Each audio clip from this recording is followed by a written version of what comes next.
What's up, everyone? It's Ty Smith. I'm your host here today on the Go to Negative YouTube channel. I ain't gonna waste you guys' time today. I'm gonna be showing you guys how to go from Lightroom to Photoshop, and then back from Photoshop to Lightroom. If you guys find this video helpful, please make sure to leave a like on this video, and also check me out on Instagram at tysmith.tv. All right, I'm gonna get right into it. So first thing you're gonna want to do is make sure you have Lightroom open, have the image that you want transferred over to Photoshop for whatever other tweaks or manipulations that you want to do to your photo.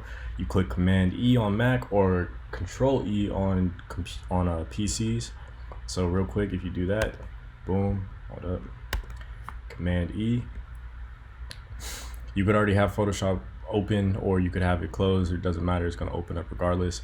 And then boom, it opens up right into Photoshop, and then you could do whatever tweaks or adjustments you want to do to the picture, and then you're going to click Command W or Control W for PCs and click Save,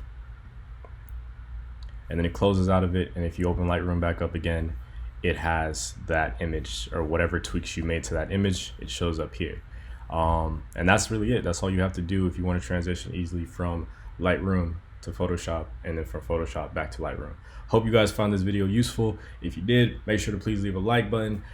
Make sure to please leave a like, and also subscribe if you want more dope content like this. I do all photography stuff and advice and knowledge and all this stuff. So most definitely check me out, guys. I will see you in the next video. Peace.